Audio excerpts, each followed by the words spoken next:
the distant kingdom of Phrygia reigned Tantalus, son of Zeus, with Princess Pluto, and he was highly regarded by the gods, who frequently asked him to feast with them on Olympus. He could hear the gods' conversation and schemes from his elevated perch. He despised the fact that he was entitled to all the gods' hospitality when visiting Olympus. He showed no regard for his hosts.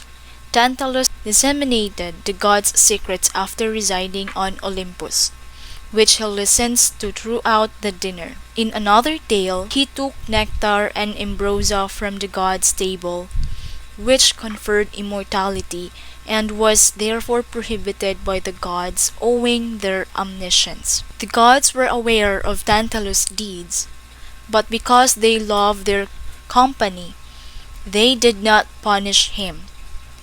Tantalus planned a meal at his palace to thank the gods for their kindness. His offer was accepted by the gods. The king was present throughout the banquet's preparation. He wanted the occasions to go off without a hitch, so that the gods would shower him with further favors. He summoned his son Pelops and told him, "Today, my son, you will have the privilege of dining the gods of Olympus." "Thank you, my beloved father.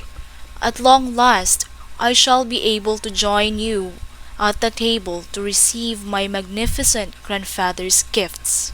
The young Pelops makes his way to his room to get ready for the dinner.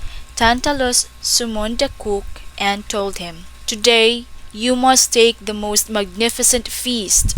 The king muttered quietly in the cook's ear, who couldn't disguise his uneasiness. The gods arrive at the palace and are greeted with great devotion. The meal began to be served, and the guests began to converse on a wide range of topics. Then Zeus asked, "Where has my grandson gone? You said he'd be here with us." "Don't worry, my father. He'll be at the table with you shortly." The cook produced a delicious stew with an unmistakable scent as soon as the main meal arrived. The goddess Demeter, who is deeply saddened by her daughter Persephone's departure for the kingdom of Hades, tries to lighten her mood. Zeus and Hermes are served stew by Tantalus. Both gods exchanged dubious glances. "You don't like my sacrifice to the gods? You created a monster. You have no right to serve human flesh to the gods." "My father, this isn't just any human sacrifice. It's the ultimate sacrifice. I'm presenting you with the flesh of my firstborn child." Demeter was unwell after eating a hefty chunk of meat. "This is deserving of a severe punishment." Tantalus, for no apparent reason, murders his son Pelops, cooks him, and serves him to the gods one day. Tantalus was banished to Tartarus, where he would be punished severely. He was placed in a lake with fruit trees surrounding him. Tantalus was always hungry and thirsty, and when he drew down to drink water, the level dropped, preventing him from relieving his thirst. When the hungered emerged, he sought to reach the food over his hand. The wind punished the branches and the fruit away. When the gods chose to resurrect the innocent Pelops, they enhanced his beauty even further. However, one of his shoulders, the one devoured by the goddess Demeter, was gone. Zeus requests an ivory shoulder for his grandchild from Hephaestus. Pelops was resurrected and became the king of Peloponnese.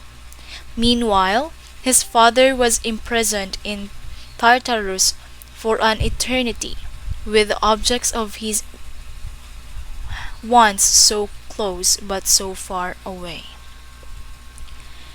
Nobody knows why Tantalus despised the gods so much that he intended to turn them into cannibals to punish them. Hamilton claims that in his hubris he wished to prove to the gods that he could deceive them. Pelops lives a rather prosperous life for a descendant of Tantalus, and wins Princess Hippodamia's hand in chariot race by defeating her father. Pelops, on the other hand, kills Myrtilus, the charioteer who assisted him in winning the race, bringing additional misery upon his family. Tantalus' daughter, Niobe, bears the weight of his father's curse. At first, her life appears to be prosperous, since she marries Zeus' son Amphion, his 7 valiant boys and 7 lovely daughters, and lives in a guarded city of Thebes. However, Niobe is seized by her father's crazy arrogance, and she insists that the people worship her instead of Leto, and she claims the goddess temple as her own. Apollo and Artemis slaughter Niobe's 14 children in front of her to punish her. They then convert Niobe into a stone that weeps eternally in anguish, keeping the rock moist at all times. Atreus and Thyestes, Pelops' 2 sons, are likewise doomed. Atreus murders Thyestes' 2 small children, slices them up, and offers them to their father to eat as retribution for seducing Atreus' wife. Rather of being punished during the 2 men's lifetimes, this crime has handed down to their progeny. Agamemnon and his children is the next generation of grief is Agamemnon, Atreus' son. Agamemnon's strategy is first mentioned in Homer's Odyssey, and in this version, Agamemnon is slain by his wife's lover, Aegisthus. Later in the novel, the plot shifts slowly, becoming a new iteration of the House of Atreus, twisted revenge and justice.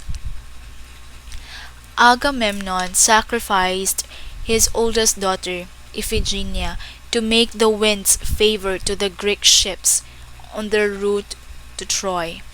As Hamilton previously stated, while he was abroad, Clytemnestra had acquired Aegisthus as a lover and plotted retribution against her husband for the murder of their daughter. Agamemnon triumphs and brings Cassandra, the prophetess who never believed, with him. Because of Agamemnon's cursed lineage, the inhabitants of Mycenae have a premonition of evil, and Cassandra rumbles about past crimes.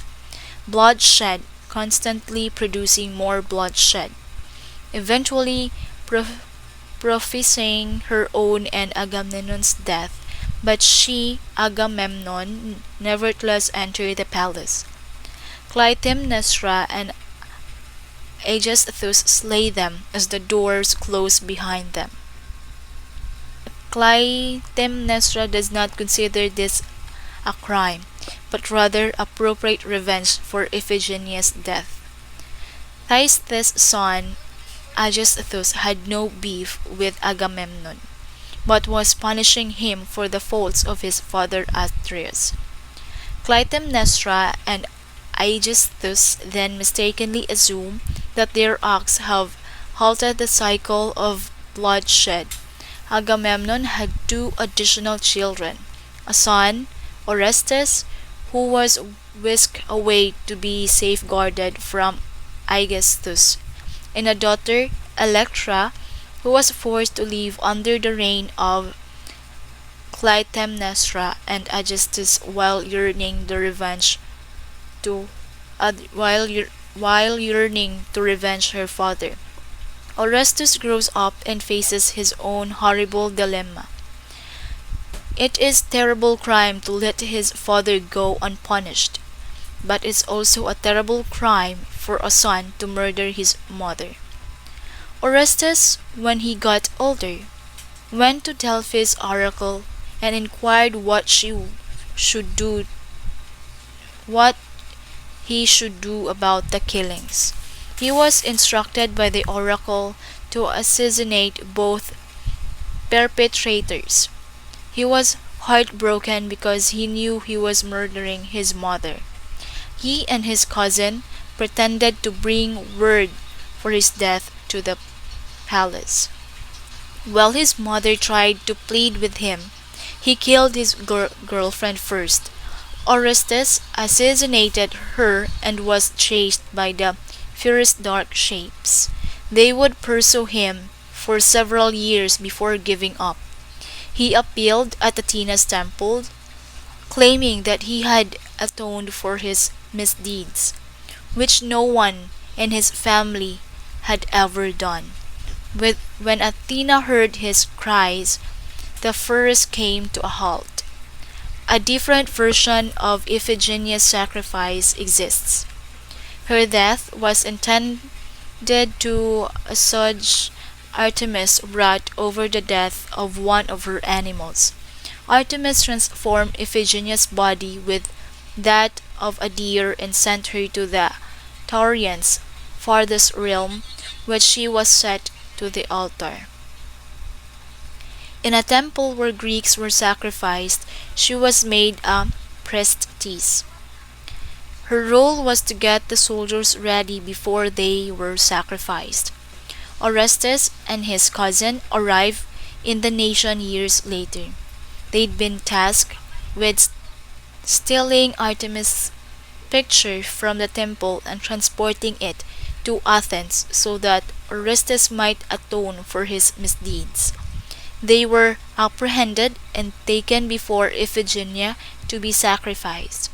Iphigenia recommended that they be released, and the siblings did not recognize each